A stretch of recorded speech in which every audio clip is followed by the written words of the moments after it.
Here we go with John Adams. I am Dave Hooker, and there is plenty of things to talk about.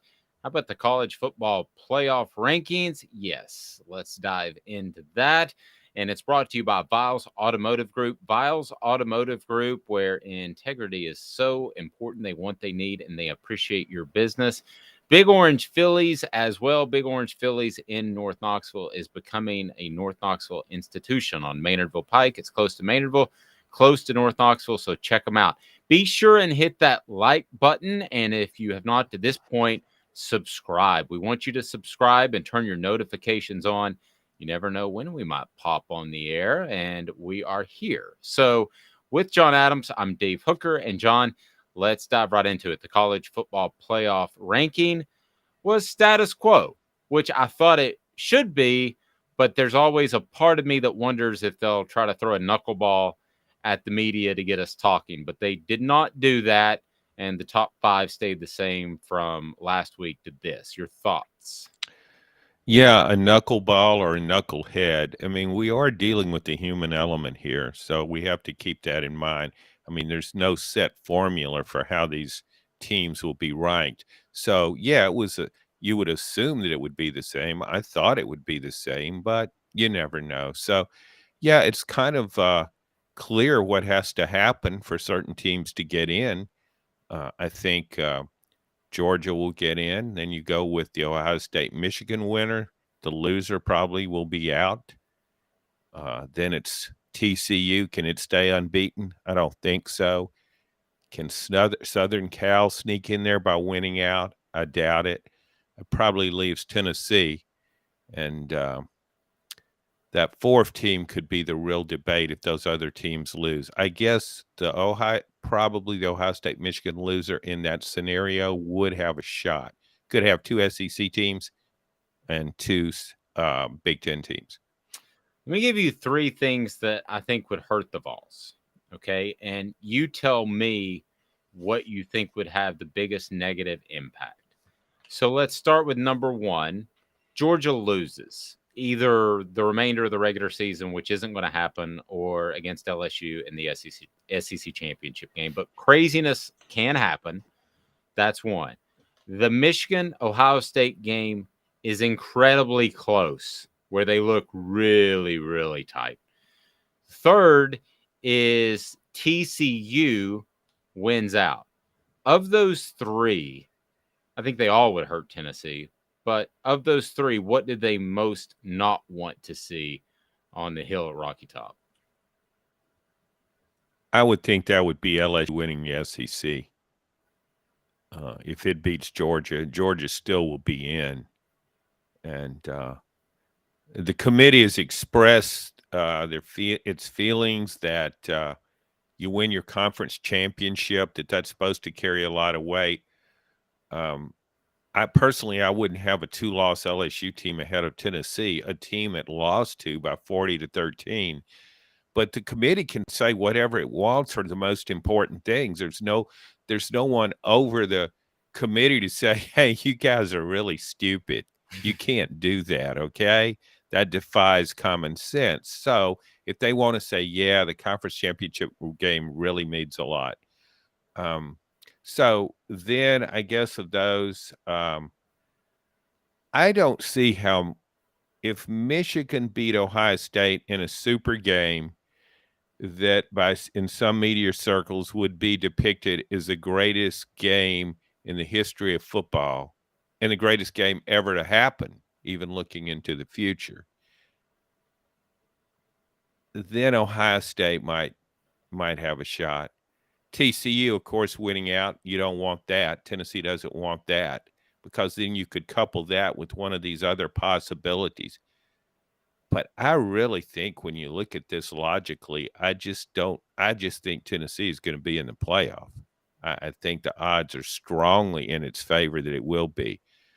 Um, Again, if Southern Cal won out, TCU won out, then you're going to have to weigh Southern Cal versus Tennessee. And Tennessee is going to have that win over Alabama. It's going to have a big win over LSU.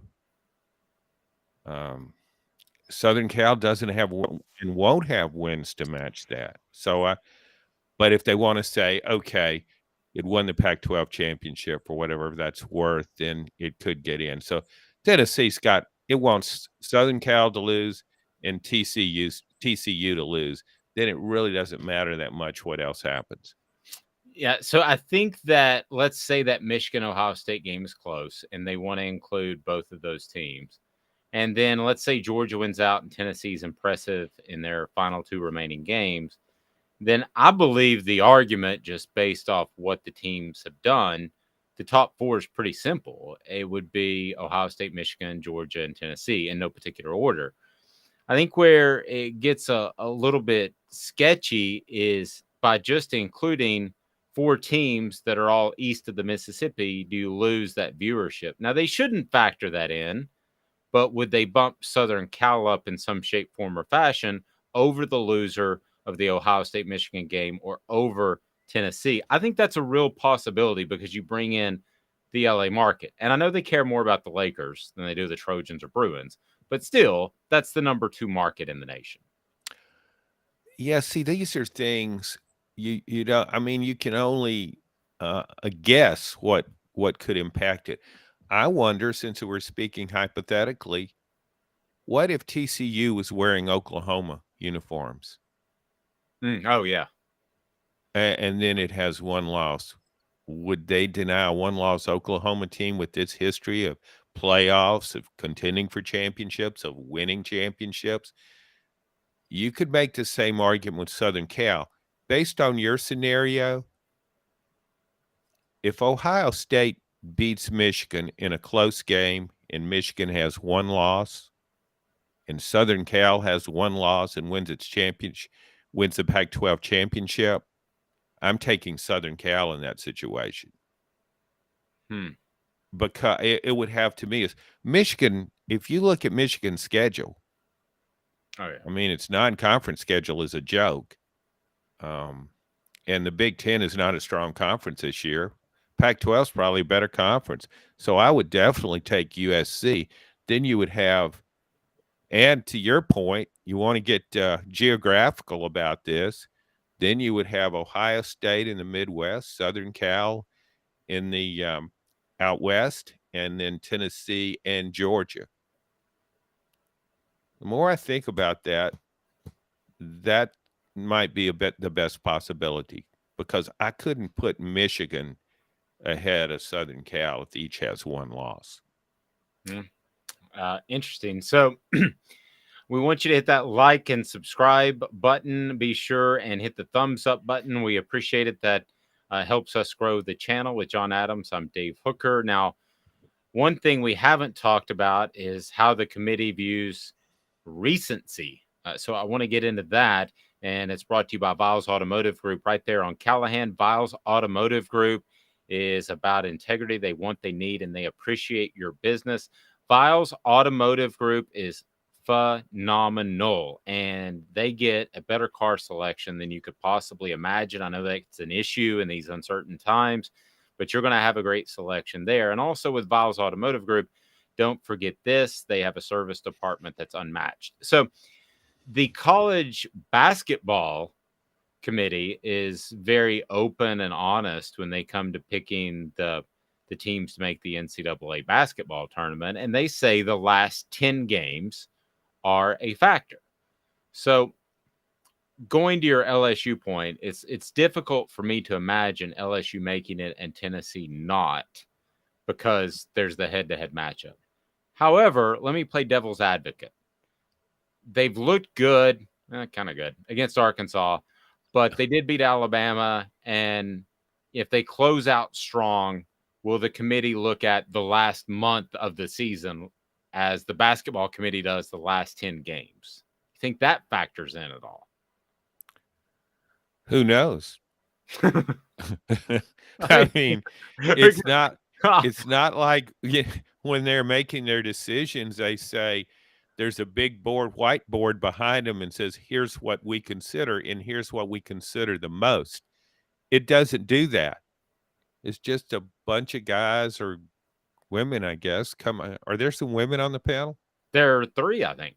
Okay, great. Yeah, I'm all about diversity. So, hopefully they would reach a reasonable conclusion. But you bring up that's a good when you bring up LSU. Here's another scenario for you. LSU wins out and beats Georgia in the championship game. Southern Cal loses. TCU loses twice, and Ohio State beats Michigan by a significant margin. Okay, I'm with you. Oh, you got it? Okay. It's not easy, but I'm with you. Well, okay. I mean, I can go back over it if you want. No, keep rolling. Okay. You want to write it down? I already did. You okay. I would go in that scenario, and based on how the teams are right now, you'd have 3 SEC teams in the playoffs: Ohio State, LSU, Georgia, and Tennessee.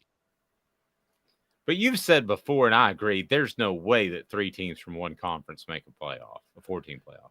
Yeah, excuse me, I said that, but You said again, who Tennessee would know? beat Georgia too.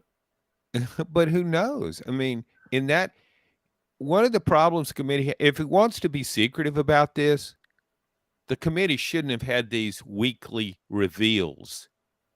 It should have just waited till the end, because when you do this, then you're setting LSU right up there. You see, Yeah. and so you've got the SEC, you've got LSU. Let's see, it's ahead of Southern Cal, isn't it?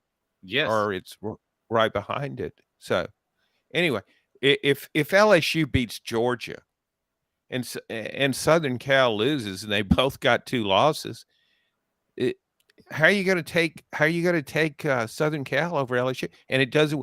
The best thing for the SEC is Utah wins the Pac-12, Yep. because it couldn't even beat Florida, a middle of the road SEC team. I know it was the first game. I don't get that either. Football and basketball, there's a big difference. I don't see how you can weigh a season opener any different than you do the last game. Well, let me play devil's advocate on that. Okay. So if it comes down to LSU and Tennessee, and they're the final 2 teams, and I think Tennessee should be it. Okay. So, but I'm playing devil's advocate for funsies. LSU practices in the afternoon. They go out there. That game's at 11 o'clock a.m. Central Time, their time, body clock, fumble, punt return. Things get out of hand quickly. I mean, The fans leave. Don't forget fans that the leave. fans all leave. Yes, and want to make a coaching change. I'm not saying this is a strong argument, John, but Okay, go ahead. I'm making that Okay. argument, and that they've grown from a horrid Mhm. month in September, and now they're something special, and boy, they are tough to deal with. Okay, that wouldn't sway me, but I can't speak for the committee who can. But you know what? LSU had another chance at this, and could it have played any worse than it did against Florida State? That's I true. mean, that's like a bunch of guys got together a few minutes before kickoff and said, "Hey, let's go put on some football uniforms and play this Florida State team. We don't know each other, but let's just do that." I mean, it's just totally disarray in that game. I can't ignore that. But if it had won that game, then you'd be, how then could you, if it beat Georgia, how could you prevent 3 teams from the SEC being in? Well, I would argue this too, that I don't understand how Southern Cal is not ahead of LSU, because LSU barely beat Arkansas without their starting quarterback, KJ Jefferson. I mean, John, if I'm looking at that, I think Southern California should be ahead of LSU, but they're not. It's almost like, for some reason, and I don't know what it is, like LSU, even with 2 losses, 2 bad losses, are kind of like the committee's darling for some reason. Maybe you think Joe Burrow's coming back and Jamar Chase, Justin Jefferson. Um, no, you're right. And see, that's the problem I have. If you have Southern Cal behind LSU now, and LSU beats Georgia, what could Southern Cal possibly do to move ahead of LSU? Oh, you won the Pac-12. Okay, we'll drop LSU after it beat the best team in the country. See, that's why I'm saying if you're going to do this weekly reveal, it leaves yourself open to tremendous scrutiny. Yeah. Click that thumbs up button. It helps the channel. We greatly appreciate it and allows us to bring you a quality content with John Adams. And he is fantastic, as you know. And I tell you what's fantastic is Big Orange Phillies on Maynardville Pike. Great food, family friendly. You can throw some darts, shoot some stick. They got billiards as well. And man, Big Orange Phillies is phenomenal. It's convenient to Maynardville and North Knoxville. You got a place to go and hang out and watch the games. And ultimately, that's what it comes down to, not just a committee. So you've done a great job, with the exception of one game, and that was the Georgia game that just really went awry for a number of different reasons. And I could once again make one of those loose type of arguments that Tennessee could have been in that game if not for the crowd, if not for the crowd in their play. But I found it really, really intriguing that Rick Neuheisel, I don't know if he's trying to make news or not, but at the Knoxville Football Club, quarterback club, he said that he thinks that Tennessee and Georgia will play again, and that go ahead and write it down, something that may never happen. Write it down that Georgia is going to lose to Tennessee because Tennessee will make the necessary adjustments, and that it was crowd noise and it was all that stuff. So I'm not even making that argument. He is. And he said that this week. Your thoughts? I think you said it. Maybe he just wants to make news. And maybe wants to be invited back to the quarterback club. I know I was speaking to a quarterback club once at Florida and made fun of Florida, and it never asked me back. So that was probably a bad move on my part. But know your audience, and he knew his audience. I mean, crowd noise. I mean, has Tennessee never been in a loud stadium before? I don't get that argument. But well, it's his, not mine. yeah, he's a former coach, I guess. Makes him more qualified to comment on crowd noise. Ooh. Yeah, and he's incredible at playing the acoustic guitar, which I know you're a big Eagles fan, so you've got to like him somewhat. Well, I was covering a game out there, went to one of his press conferences, and he complimented me on my shirt. It's one of those Hawaiian shirts I have. It's kind of fitting for Southern California. Yeah. I like Rick Neuheisel. I think he's a bright guy. And again, I think he was playing to his audience. I mean, I think that's probably true. And let me yeah. just ask you this. In order, who do you think the 4 best teams are? Regardless of maybe a slip up, regardless of anything else and where they're ranked, how would you rank the top 4 teams if John Adams was one person embodied the college football playoff committee? Oh, so I'm like the whole committee? You are the czar. You're like Okay. Mark Emmert of the NCAA with a brain, which is another loose argument.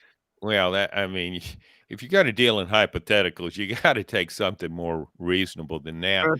But okay, I'm the czar. I would have Georgia number.